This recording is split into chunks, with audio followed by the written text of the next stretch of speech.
सभी को जय हिंद। आज हम लोग इस वीडियो में देखने वाले हैं कक्षा 10 का हिंदी का सेकेंड चैप्टर विष के दांत। और इससे पहले फर्स्ट चैप्टर का यानी श्रम विभाजन और जाति प्रथा का भी कुछ ऑब्जेक्टिव क्वेश्चन कराया गया है। अगर आप लोग उस वीडियो को नहीं देखे हैं तो प्लीज़ उसी वीडियो का लिंक जो है इसी वीडियो के डिस्क्रिप्शन में दिया गया है, तो वहाँ से आप लोग देख सकते हैं। और अगर ये वीडियो अच्छा लगा तो इसे ज़्यादा से ज़्यादा लाइक और शेयर करें। तो चलिए आज का क्लास स्टार्ट करते हैं। तो हमारा पहला क्वेश्चन दिया गया है कि विष के दांत कहानी के रचयिता कौन है। ऑप्शन दिया गया है अमरकांत, नलिन विलोचन शर्मा, यतीन्द्र, मैक्समूलर। तो विष के दांत कहानी के जो रचयिता हैं वो नलिन विलोचन शर्मा है। ऑप्शन बी हमारा सही जवाब हो जाएगा। चलिए तो फिर से अगला सवाल आता है, सवाल नंबर दूसरा। तो सवाल नंबर दूसरा कहता है कि नलिन विलोचन शर्मा का जन्म डैश ईस्वी में हुआ। तो नलिन विलोचन शर्मा का जन्म कब हुआ? 1914, 1915, 1916, 1917। तो नलिन विलोचन शर्मा का जो जन्म हुआ था वो 1916 ईस्वी में हुआ था। तो नलिन विलोचन शर्मा का जन्म जो हुआ था वो 1916 में हुआ था। कहाँ पे हुआ था? तो ये पटना में हुआ था। चलिए तो फिर से अगले सवाल पे चलते हैं। क्वेश्चन नंबर हमारा तीसरा कहता है कि नलिन विलोचन शर्मा का जन्म कहाँ हुआ था। तो अभी तुरंत हम आप लोगों को बताएं कि नलिन विलोचन शर्मा का जो जन्म हुआ था वो पटना में हुआ था। कब हुआ था? तो 1916 ईस्वी में। फिर से हमारा अगला सवाल कहता है कि विष के दांत पाठ की विधा है। तो ऑप्शन दिया गया है निबंध, व्यक्ति चित्र, कविता, कहानी। तो विष के दांत पाठ की जो विधा है वो हमारा ये है कहानी। ऑप्शन डी हमारा सही हो जाएगा। फिर से अगला सवाल हमारा कहता है, सवाल नंबर 5वां, कि गिरधर लाल का बेटा है। ऑप्शन दिया गया है खोखा, कासू, मदन, आलो। तो गिरधर लाल का जो बेटा है वो है मदन। ऑप्शन सी हमारा सही जवाब होगा। चलिए तो फिर से अगला सवाल कहता है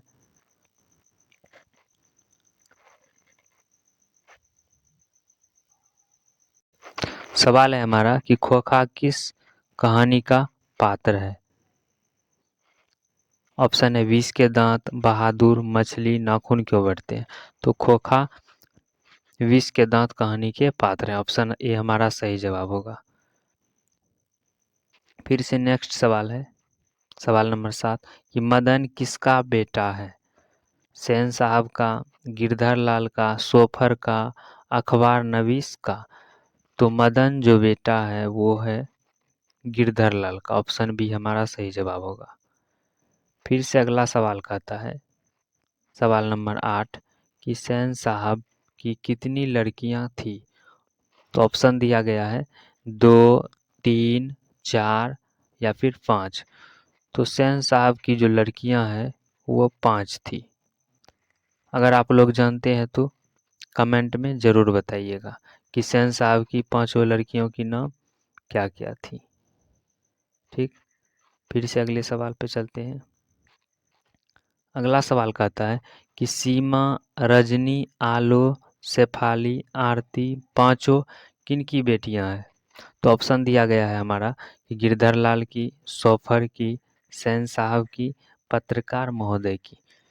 तो ये पांचों जो बेटियां हैं वो हम है सेन साहब की। ऑप्शन सी हमारा सही जवाब होगा।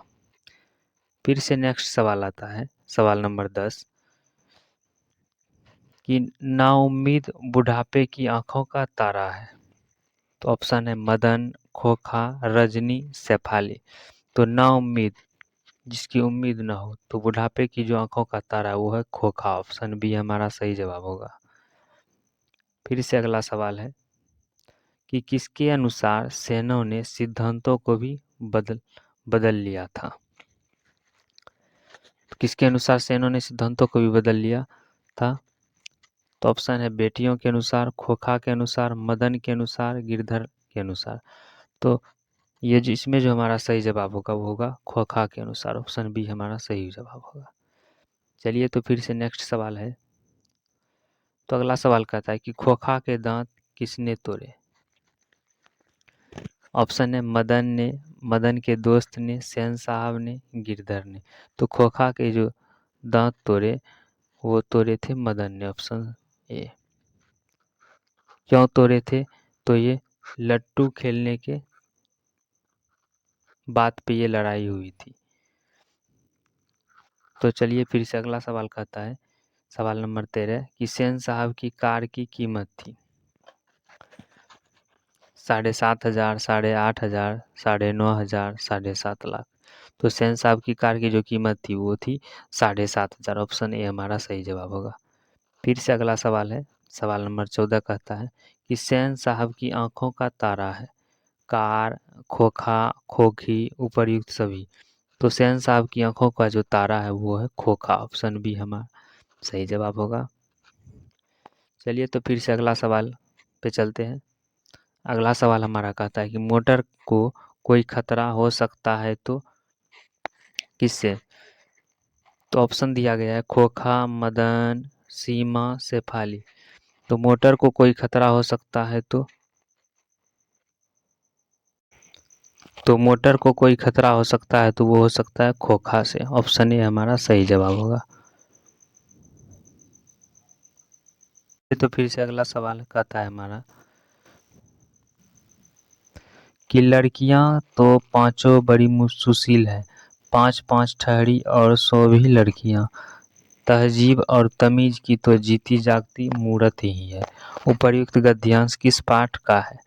नाखून क्यों बढ़ते हैं, नौबत खाने में इबादत, विष के दांत, परंपरा का मूल्यांकन। तो इसमें से हमारा सही जवाब जो होगा वो होगा विष के दांत, ऑप्शन सी हमारा सही जवाब होगा।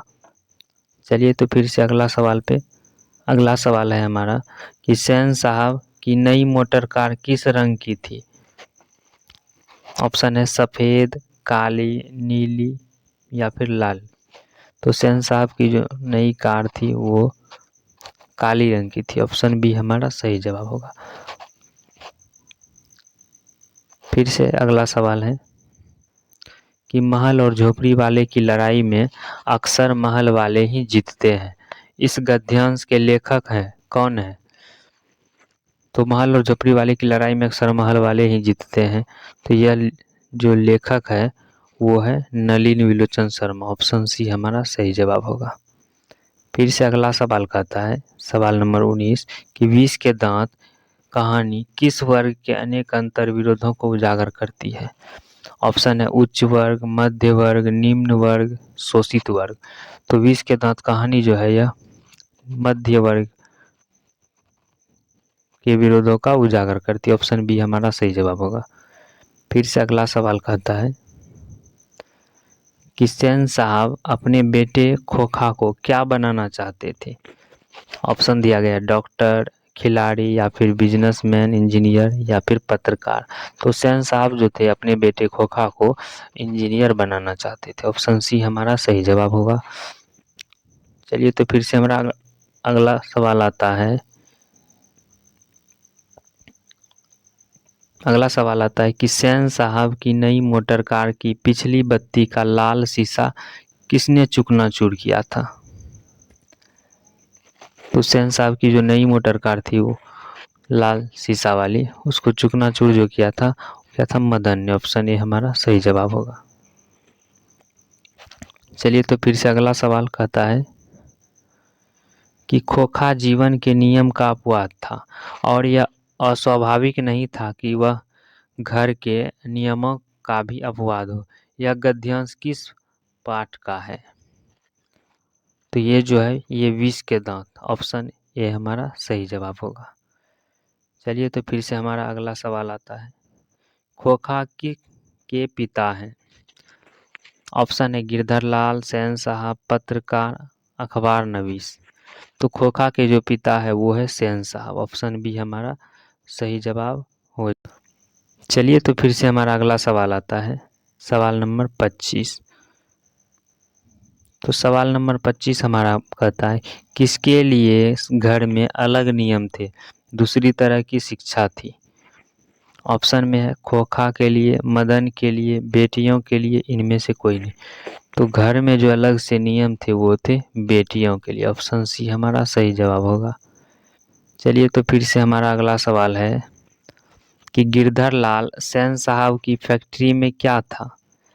ऑप्शन है किरानी, ड्राइवर, अकाउंटेंट, इनमें से कोई नहीं।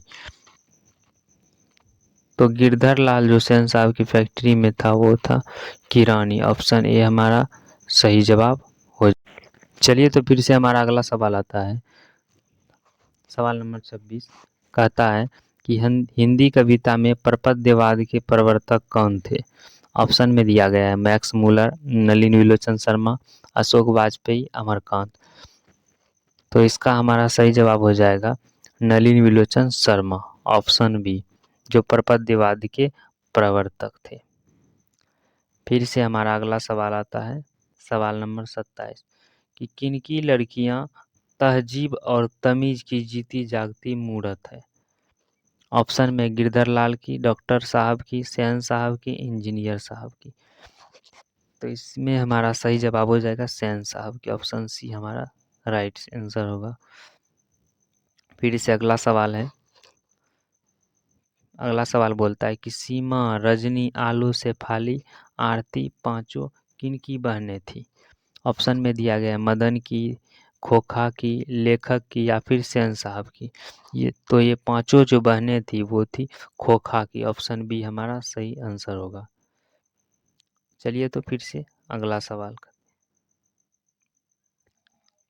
अगर आप लोगों को इस क्वेश्चन का पीडीएफ चाहिए तो आप लोग हमारे टेलीग्राम चैनल से ज़रूर जुड़ें, जिसका लिंक आप लोगों को इसी वीडियो के डिस्क्रिप्शन में मिल जाएगा।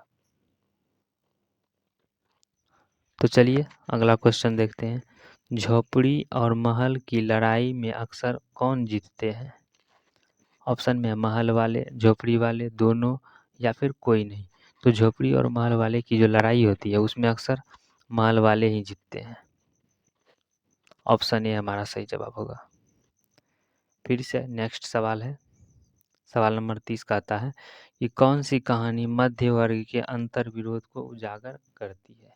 ऑप्शन में दिया गया है श्रम विभाजन और जाति प्रथा, नाखून क्यों बढ़ते हैं, विष के दांत, या फिर नागरी लिपि। तो ये जो कहानी है ये उजागर करती है विष के दांत। ऑप्शन सी हमारा राइट आंसर होगा। फिर से नेक्स्ट सवाल है कि दर्शन और संस्कृत के प्रख्यात विद्वान महामोपाध्याय पंडित राम अवतार शर्मा के ज्येष्ठ पुत्र थे। ऑप्शन में है भीमराव अम्बेडकर, नलिन विलोचन शर्मा, हजारी प्रसाद द्विवेदी, या फिर यतीन्द्र मिश्र। तो इसमें से हमारा सही जो आंसर होगा वो होगा नलिन विलोचन शर्मा। ऑप्शन बी हमारा सही जवाब होगा। फिर से नेक्स्ट सवाल आता है कि मध्य वर्ग के अनेक अंतर विरोधों को उजागर करने वाली कहानी है। तो इसमें से हमारा राइट आंसर हो जाएगा विष के दांत। ऑप्शन बी, ऑप्शन डी हमारा सही जवाब होगा। फिर से अगला सवाल कहता है।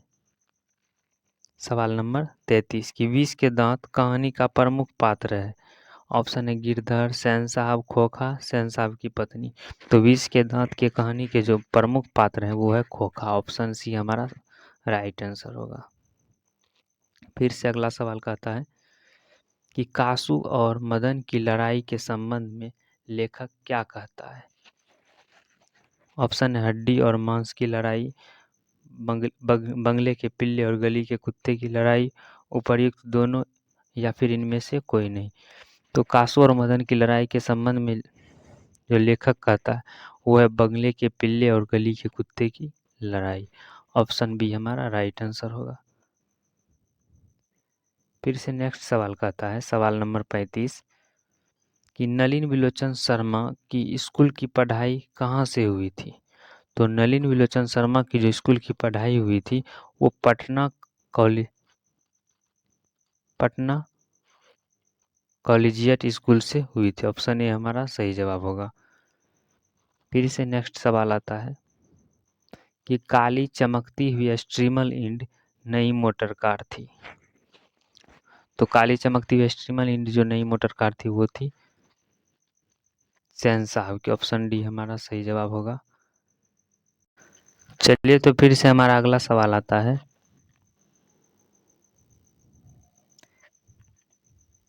कि मदन खोखा के कितने दांत तोड़ डाले, 1, 2, 3 या फिर 4। इसका आंसर आप लोग कमेंट में बताइएगा कि मदन जो है खोखा के कितने दांत तोड़ डाले थे। चलिए तो फिर से अगला सवाल है। अगला सवाल कहता है कि 20 के दांत कहानी में मोटर कार किसकी थी। ऑप्शन है गिरधर की, सेन साहब की, मदन की या फिर सोफर की। तो 20 के दांत कहानी में जो मोटर कार का बात कही गई थी वो किसकी थी, तो वो सेन साहब की थी। ऑप्शन बी हमारा राइट आंसर होगा। फिर से नेक्स्ट सवाल है कि मदन के लिए क्या खाना मामूली बात थी। ऑप्शन है दुत्कार, प्यार, मार, फटकार। तो मदन के लिए जो मामूली बात थी खाना वो था मार खाना। ऑप्शन सी हमारा राइट आंसर होगा। चलिए तो यहीं से इस वीडियो को समाप्त करते हैं। अगर ये वीडियो आप लोगों को पसंद आया होगा तो प्लीज़ इस वीडियो को लाइक, और इस चैनल पर नए आए हैं तो इस चैनल को सब्सक्राइब कर लें और ज़्यादा से ज़्यादा इस वीडियो को शेयर करें। धन्यवाद।